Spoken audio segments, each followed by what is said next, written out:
तुम मुझे मारना चाहते हो? हाँ, पता नहीं है, भैरवगढ़ में औरतें ही सिर्फ हाथ उठा सकती हैं, मर्दों की औकात कचड़े बराबर होती है, समझे? आंखें दिखाता है।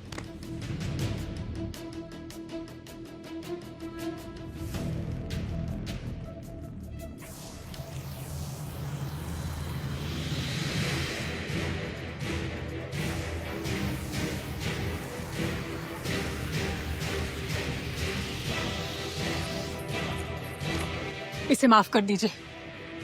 आपको जो चाहिए वो हम देंगे। चलो, कोई तो इसके घर में समझदार है। 200 मुद्रा निकालो। 200 मुद्रा? तुमने तो 100 मुद्रा कहा था ना। मेरा समय बर्बाद करने के लिए अब मुझे 200 मुद्राएं चाहिए। ये नाइंसाफी है। तुम इतनी अहंकारी और क्रूर कैसे हो सकती हो? हाँ, इस रुद्र का दिमाग खराब हो गया क्या? जानता नहीं ये सेनापति ज्वाला है, सर्व सेनापति तारा की रिश्तेदार। अगर रुद्र चुप नहीं हुआ तो ये तो इसे जान से मार देंगी। आपको 200 मुद्रा हम देने के लिए तैयार है। माँ आप क्या कह रही हैं? तो चुप कर।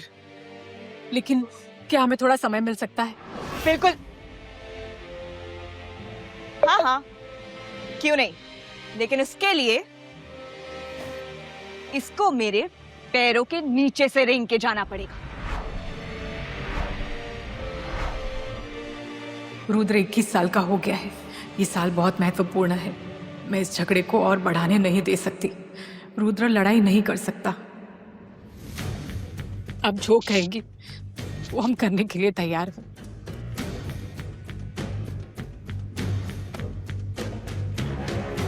मैंने कहा ना, तुझे नहीं, इसको ही रेंगना होगा। माँ आप क्यों कर रहे हो?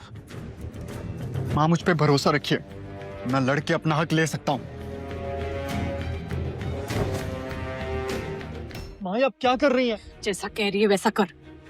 देखो, तुम्हारे पास अब सिर्फ 2 रास्ते हैं, या तुम मेरे पैरों के नीचे से रेंग के जाओ, या तो फिर मैदान में मिलो लड़ने के लिए।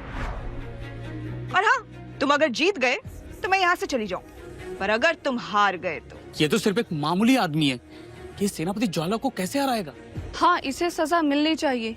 एक आम मर्द होकर सेनापति से जबान लड़ा रहा है। अब इसके साथ जो कुछ भी होगा उसका जिम्मेदार ये खुद ही होगा। लेकिन हाँ, तुम्हें भैरवगढ़ की लड़ाइयों के बारे में तो पता होगा कि उसमें कोई कानून नहीं होता, जीत सिर्फ जीत होती है। सामने वाले की चाहे हड्डियां टूट जाए या उसकी जान चली जाए, तो तुम्हारे ऊपर है, सजा लेना चाहोगे या लड़ना चाहोगे?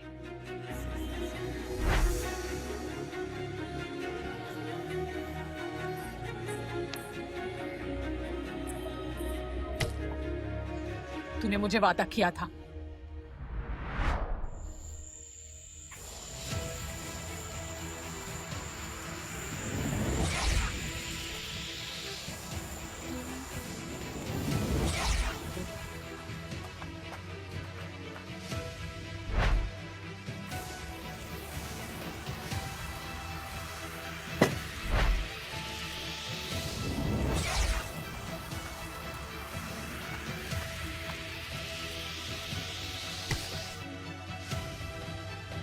हाँ, क्यों मार रहे हो? माफी मांगो।